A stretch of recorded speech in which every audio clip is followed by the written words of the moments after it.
Hello students, I am CA Harshita Rizwani from HR Institute of Studies. Today, we'll be continuing chapter number 6 of SS for Standard 7 student. The name of the chapter is Administrative System and Architecture during the Medieval Age. तो मैंने chapter अपने previous session में start किया था.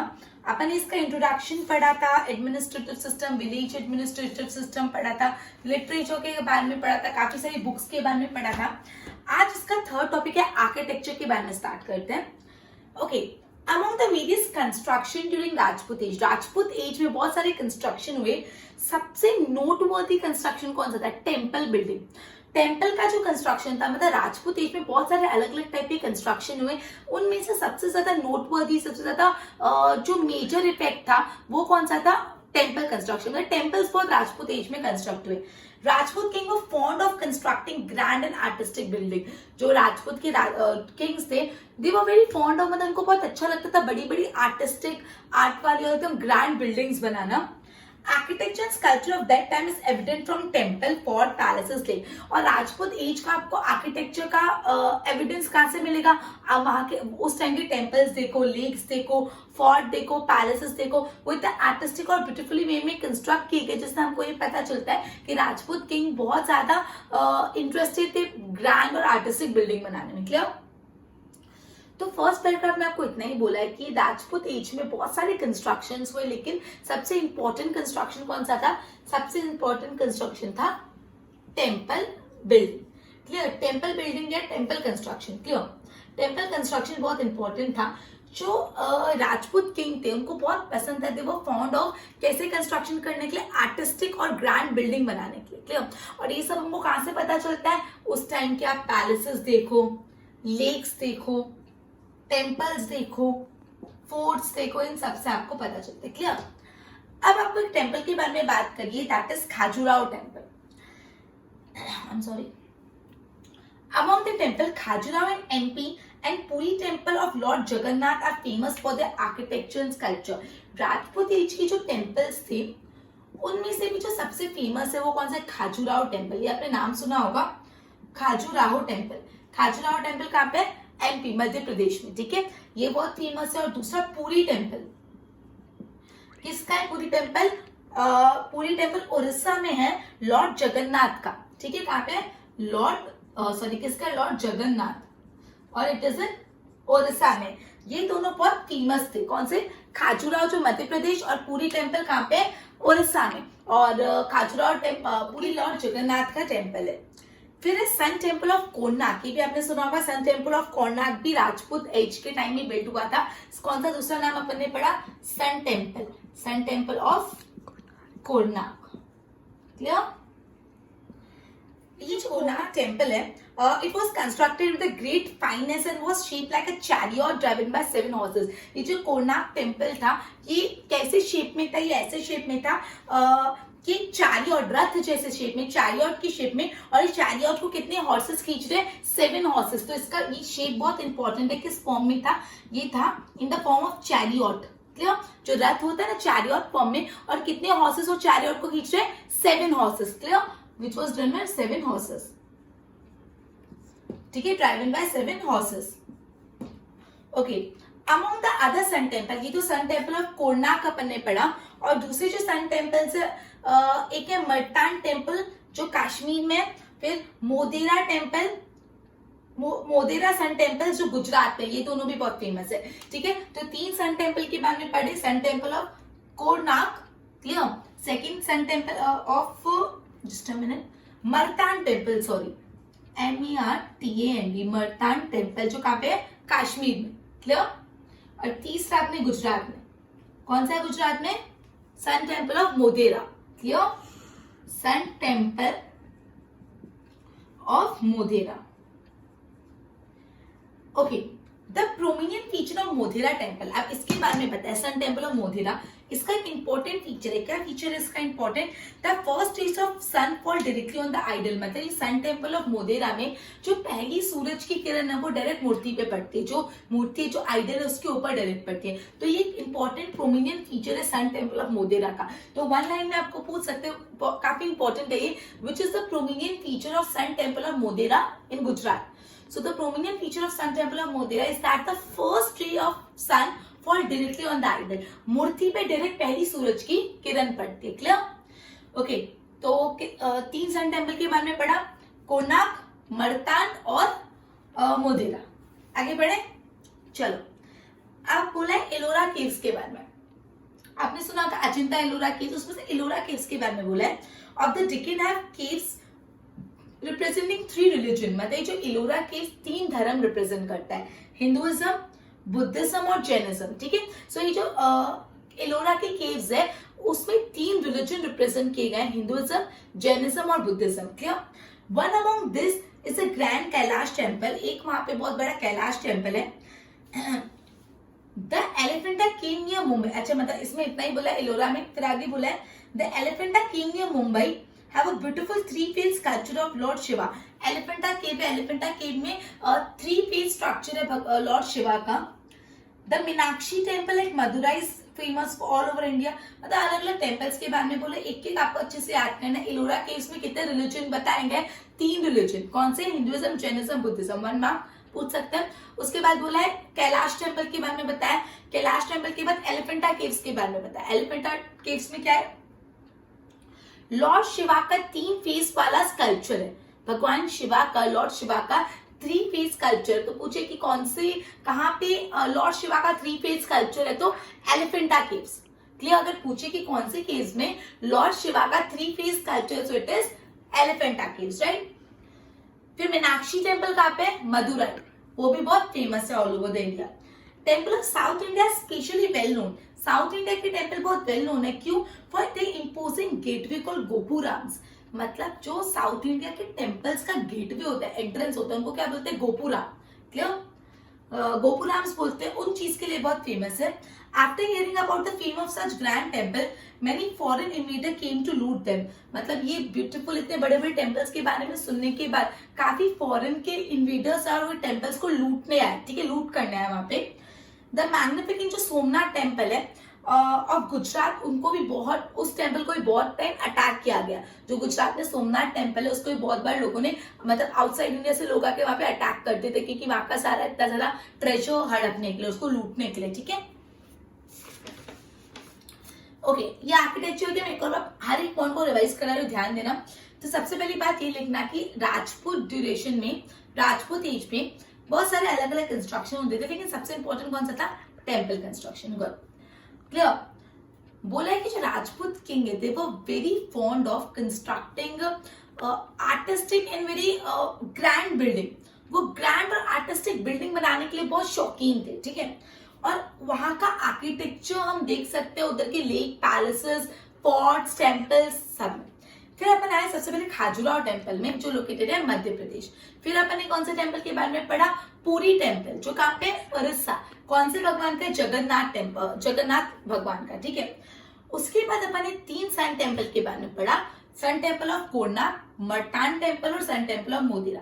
सन temple of Konark में एक point अपन ने पढ़ा था कि जो कोणार्क का सन, जो कोणार्क टेम्पल है, कोणार्क टेम्पल का शेप मैंने आपको बताया था कैसा था. It was in the shape of chariot और it is driven by 7 horses. 4 horses एक रथ को खींच रहे, ऐसे शेप का ये सन टेम्पल ऑफ कोणार्क है. ठीक है, तो इसमें याद रखना सन टेम्पल ऑफ कोणार्क का शेप इंपॉर्टेंट है. फिर मर्तान टेम्पल, उसमें बहुत डिटेलिंग दी, वो कश्मीर में लोकेटेड है, बस उससे ज्यादा कुछ नहीं. फिर इंपॉर्टेंट है Modhera, sun temple of Modhera कहाँ पे? अपना गुजरात. ठीक है, और उसका एक स्पेशल फीचर अपन को बताया क्या है कि जो सूरज की पहली किरण है वो डायरेक्टली आइडल पे पड़ती है. तो जो कोणार्क और मोधेरा का सन टेम्पल है वो दोनों के बारे में थोड़ा डिटेलिंग में ध्यान रखना, उसका शेप और उसका प्रोमिनेंट फीचर. उसके बाद अपन एलोरा केव्स पे आते हैं. एलोरा केव्स में अपन ने पढ़ा था 3 रिलीजन है, which were they? Hinduism, Jainism, Buddhism. फिर अपन ने पढ़ा था अबाउट कैलाश टेम्पल. फिर एलिफेंटा केव्स, एलिफेंटा केव में कौन से भगवान का 3-phase स्कल्पचर है? लॉर्ड शिवा का. राइट, उल्टा भी पूछ सकते हैं, लॉर्ड शिवा का 3-phase स्कल्पचर कौन से केव में? And that is the answer is Elephanta cave. Very good. Okay, Meenakshi temple. फिर अपन ने ये पढ़ा कि जो साउथ इंडिया के टेम्पल है वो very much famous for their artistic gateway called gopurams. तो ये भी पूछ सकते हैं कि साउथ इंडिया के टेम्पल्स में जो उनके गेटवे उनको क्या बोला जाता था? गोपुराम्स. क्लियर?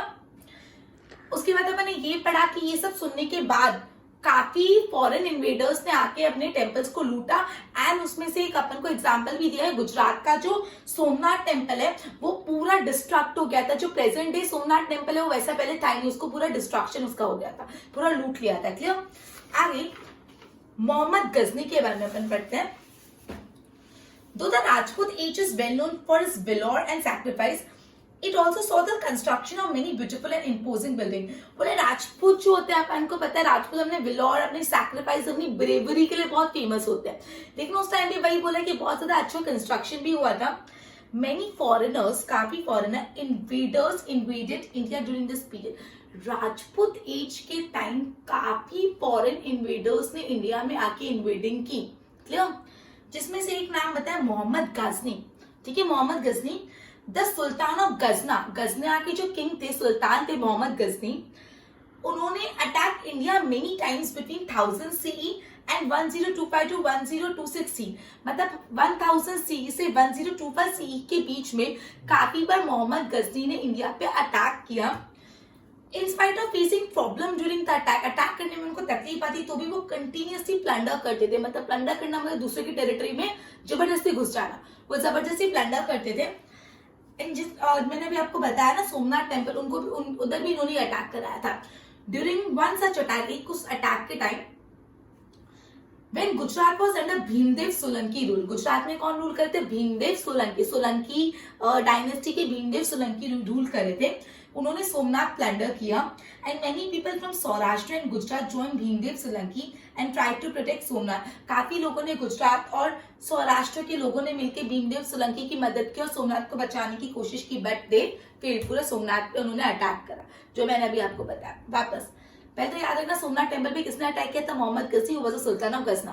क्या तो यहाँ पे बोला है कि वही बताया राजपूत एज के टाइम काफी फॉरेन इन्वेडर्स ने इंडिया में इन्वेड करा। एक इन्वेडर की बात बताई यहाँ पे, मोहम्मद गजनी जो सुल्तान ऑफ गजना थे, उन्होंने बहुत टाइम्स इंडिया को अटैक करने की कोशिश की 1000 से 1025-26 सीई में। वो बहुत बार फेल, स्टिल वो प्लंडर करना छोड़ते नहीं थे। प्लंडर मतलब अटैक करना। एक ऐसे अटैक में उन्होंने गुजरात के सोमनाथ टेम्पल पे अटैक किया और उस टाइम पे गुजरात को भीमदेव सोलंकी रूल करते थे। गुजरात और सौराष्ट्र के लोगों ने मिलकर भीमदेव सोलंकी की मदद की सोमनाथ को बचाने के लिए सोमनाथ टेम्पल को, बट दे फेल। क्लियर, ये समझो इंपॉर्टेंट पॉइंट था।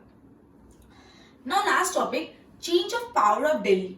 ठीक है, ये बात याद रखना कि जो सोमनाथ टेम्पल है उसको किसने इन्वेड किया था? Mohammad Ghazni, who was the Sultan of Ghazna. Change of power. After the demise of Mohammad Ghazni, the leader of Ghazna started vying for the throne. अब मोहम्मद गजनी तो निकल गए गजना से इंडिया में आने के लिए। क्लियर। तो जो गजना के लोग, मतलब वो तो विदाउट थ्रोन हो गया ना, वहां के सुल्तान आ गए, तो वहां के लोग लड़ रहे थे कौन थ्रोन पे बैठेगा। ठीक है। However, the Rajput king did not take advantage of this weakness. लेकिन राजपूत किंग ने उनकी इस कमजोरी का एडवांटेज लेके गजना में अटैक पटाक ऐसा कुछ नहीं किया। Meanwhile Shahabuddin Ghori establish strong rule in Ghazna. मतलब जब मोहम्मद गजनी यहाँ आ गए इंडिया में अटैक और प्लंडरिंग करने, तब किसने वहां पे गजना में रूल एस्टैब्लिश कर दिया? Shahabuddin Ghori. Clear. And decided to attack India. अब उन्होंने बोला अब मैं इंडिया को अटैक करूंगा। His intention was not to loot but establish the rule. Mohammad Ghazni तो क्यों अटैक करते थे? इंडिया को लूटने के लिए, लिटरली उनको लूट ही करना था। लेकिन ये जो दूसरे सुल्तान थे वहां के, जो मतलब आफ्टर मोहम्मद गजनी सुल्तान बने शहाबुद्दीन गौरी, वो उनको तो इंडिया में अटैक करके इंडिया पे कब्जा करना था, रूल करना था। स्टार्टिंग में तो वो बिल्कुल सक्सेसफुल नहीं हुए। He could not forget his defeat by Queen Nykaa Devi of Anilwad Patan. Anilwad Patan की क्वीन थी क्वीन नायका देवी, उन्होंने उनको हरा दिया और वो हार वो कभी भूल नहीं पाए। And therefore did not attack India for 12 years। 12 साल तक उन्होंने अटैक ही नहीं किया, इतना डर गए वो उनसे। फाइनली सेकेंड टाइम उन्होंने दिल्ली में अटैक किया। मतलब स्टोरी फॉर्म में समझना पूरा, मोहम्मद गजनी जो थे गजना के सुल्तान, वो इंडिया में लूट करने आए थे। मीनल लोग लड़ रहे थे गजना पे कौन रूल करेगा, तो कौन रूल करना चालू कर दिया? शहाबुद्दीन गौरी। उन्होंने गजना पे रूल किया। इन्होंने सोचा चलो इंडिया चलते हैं। इंडिया में आने का मकसद लूट करना नहीं था, इंडिया में रूल एस्टैब्लिश करना था। इनिशियली वो बिल्कुल सक्सेसफुल नहीं हुए। जो अनिलवाड़ पाटन की क्वीन थी क्वीन नायका देवी, उन्होंने ये इनको हरा दिया। क्या नाम था उनका? शहाबुद्दीन गौरी। और ये हार को वो भूल नहीं पाया। 12 साल तक उन्होंने वापस अटैक नहीं किया। सेकेंड टाइम अटैक किया, वो कहाँ किया? दिल्ली पे। Prithviraj fought bravely but without any prior preparation or help from the other Rajput king. With his defeat, the Rajput rule came to end in Delhi. अब दिल्ली में पृथ्वीराज ने फॉट किया शाहबुद्दीन गौरी से, लेकिन कुछ पता नहीं था, कोई प्रायर प्रिपरेशन नहीं थी और दूसरे राजपूत किंग ने भी इतनी मदद नहीं की, इसलिए पृथ्वीराज हार गए इनसे, शाहबुद्दीन गौरी से। और जैसे उनके हार के बाद राजपूत रूल दिल्ली में खत्म हो गया। As a result, Shahabuddin established his rule there and annexed his kingdom. Shahabuddin Delhi में रूल करने लगे। After शाहबुद्दीन के बाद उनके स्लेव थे। कौन थे उनके slave? Qutbuddin Aibak, Qutbuddin Aibak, slave dynasty के। ठीक है, स्लेव डायनेस्टी आपने पढ़ी होगी। स्लेव डायनेस्टी के जो उनके स्लेव थे, सबसे पहले स्लेव डायनेस्टी के जो रूलर थे ना, वो यही थे, कुतुबुद्दीन ऐबक। उनके स्लेव थे, उन्होंने थ्रोन एसेट किया and he was the founder of slave dynasty, जो मैंने आपको बताया। ठीक है, तो देखो क्या हुआ, जब कोई नायका देवी से वो हार गए, 12 साल तक अटैक नहीं किया, फिर नेक्स्ट टाइम दिल्ली पे अटैक किया, सेकंड टाइम दिल्ली पे अटैक किया, तब पृथ्वीराज यहाँ पे रूल कर रहे थे। पृथ्वीराज को कोई प्राप्त नोटिस नहीं थी और दूसरे राजपूत रूलर ने भी मदद नहीं की, तो पृथ्वीराज हार गए। शाहबुद्दीन गौरी ने दिल्ली में थ्रोन अक्वायर कर लिया, मतलब दिल्ली में राज करना चालू कर दिया और उस समय से राजपूत रूल दिल्ली में खत्म हो गया। अब जब इनकी डेथ हुई शाहबुद्दीन गौरी की, तो उनके स्लेव थे जो थे कुतुबुद्दीन ऐबक, उन्होंने थ्रोन अक्वायर किया और कुतुबुद्दीन ऐबक जो थे स्लेव डायनेस्टी के फाउंडर थे। उसके बाद जो डायनेस्टी, उसको स्लेव डायनेस्टी बोला जाता है। With this Rajput rule came to end, इस तरह से राजपूत का रूल खत्म हो गया। There was a change in the administration society. ठीक है, in place of valor and sacrifice, people started conspiring against each other. The whole of Delhi was stained with blood. मतलब जब ये राजपूत से ये कुतुबुद्दीन ऐबक और इन सब के पास गया, उसके बाद पूरा का पूरा सिनेरियो चेंज हुआ। राजपूत के टाइम तक वो एकदम सैक्रिफाइस, वेलोर लोग वैसे थे, और उसके बाद कैसे हो गए, लोग एक दूसरे पे कंस्पिरेसी करते थे, चाल चलते थे, और पूरा दिल्ली का जो थ्रोन है, it was stained with blood, मतलब पूरा खून से लथपथ हो गया। इतनी लड़ाई, इतनी पावर के लिए झगड़े होते थे। क्लियर? तो ये मैंने आपको बताया कि दिल्ली में राजपूत से ये लोग स्लेव डायनेस्टी कैसे है। क्लियर?